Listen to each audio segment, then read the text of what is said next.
परिषदेची निवडणूक लागलेली आहे. अगदी 2च दिवस नॉमिनेशन फॉर्म भरण्याची मुदत बाकी आहे. आमच्या पक्षाचा अध्यक्षपदाचा उमेदवार अजून निश्चित झालेला नाही, परंतु आमची पूर्ण तयारी झालेली आहे. आमच्या खोपोली शहरामध्ये राष्ट्रवादी काँग्रेस पार्टी असेल, राष्ट्रवादी काँग्रेस पार्टी महाराष्ट्रामध्ये महायुतीमध्ये काम करते. महायुतीमध्ये 4 पक्षांचं सरकार आहे आणि आपल्या सर्वांना माहिती आहे, रायगड जिल्ह्यामध्ये भारतीय जनता पार्टी आणि राष्ट्रवादी, त्यामध्ये महाड असेल, अलिबाग असेल, श्रीवर्धन असेल, अनेक तालुक्यांमध्ये भारतीय जनता पार्टीची आणि राष्ट्रवादीची युती झालेली आहे. आपण सुद्धा कर्जत खालापूर मतदारसंघामधून भारतीय जनता पार्टीला आपलं जे निवेदन आहे ते निवेदन दिलेलं आहे. आपण सुद्धा युती झाली पाहिजे असा प्रस्ताव आपण भारतीय जनता पार्टीच्या अध्यक्षांकडे दिला आहे. अजूनही आम्ही आशावादी आहेत. भारतीय जनता पार्टीसुद्धा राष्ट्रवादी काँग्रेस पार्टीबरोबर ही निवडणुकीला सामोरे जाईल. तत्पूर्वी निवडणुकीला 2च दिवस बाकी आहे आणि आम्ही एक इथे खोपोली शहराची एक विकास आघाडीसुद्धा आम्ही तयार केलेली आहे. त्या विकास आघाडीमध्ये खोपोली शहराचा सर्वांगीण विकास करण्यासाठी, खोपोली शहरामधील खऱ्या अर्थाने विकास झाला पाहिजे यासाठी विविध पक्षांनी सुद्धा राष्ट्रवादी काँग्रेस पार्टीला पाठिंबा देण्याचं ठरवलं आहे. त्यापैकी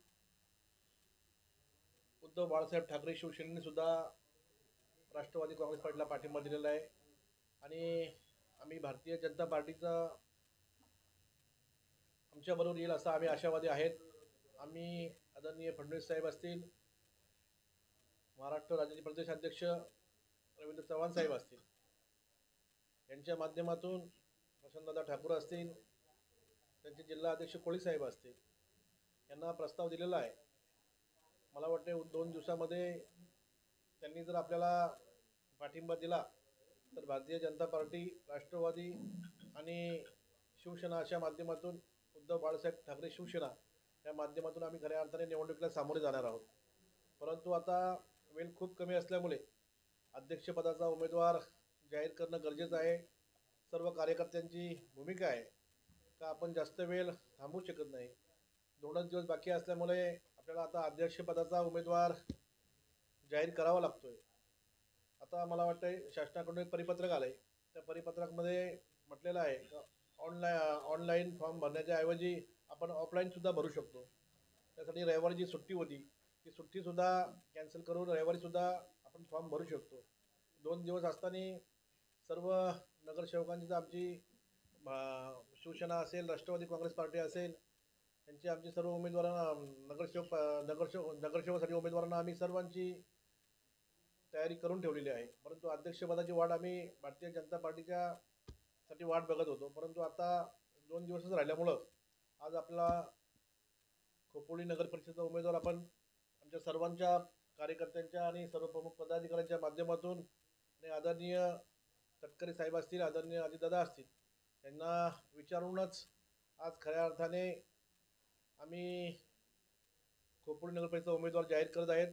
त्यामध्ये आमच्याकडे आमचे आदरणीय खोपोली शहराचे प्रमुख असतील, आदरणीय मसुरकर साहेब असतील, सर्व प्रमुख कार्यकर्ते असतील, यांना सर्वांना विचारात घेऊन आपण सुनील गोटीराम पाटील यांना खोपोली नगर परिषद अध्यक्षपदाची उमेदवारी देत आहोत.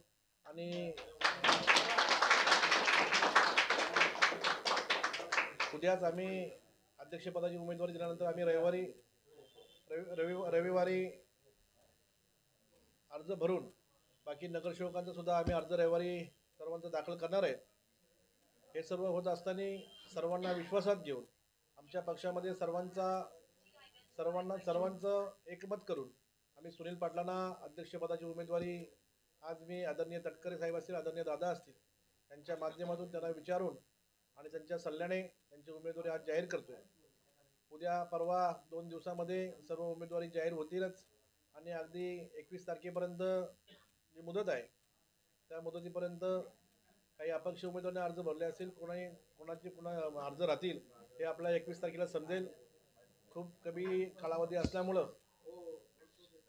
कालावधी असल्यामुळं आपल्याला प्रचाराला खूप कमी दिवस मिळणार आहेत. यासाठी आता ह्या आघाडीमध्ये आम्हाला शेतकरी कामगार पक्षाने सुद्धा पाठिंबा दिलेला आहे. तर शेतकरी कामगार पक्ष, राष्ट्रवादी काँग्रेस आणि शिवसेना आणि जर आमची महायुतीमधलं जर भारतीय जनता पार्टी आली तर आम्ही यांना घेऊन खोपोलीकरांसाठी, खोपोलीचा खऱ्या अर्थाने सर्वांगीण विकास करण्यासाठी आम्ही या निवडणुकीला सामोरे जाणार आहेत. आणि सुनील पाटील अध्यक्षपदाचे उमेदवार असतील आणि सर्व नगरसेवकांसाठी जे जे उमेदवार असतील यांना निवडून आणण्यासाठी खोपोलीमधली शुद्ध जनता त्यांना सर्वांना निवडून आणतील आणि खऱ्या अर्थाने खोपोलीचा विकास करण्यासाठी आम्हाला न्याय देण्याचं काम करते.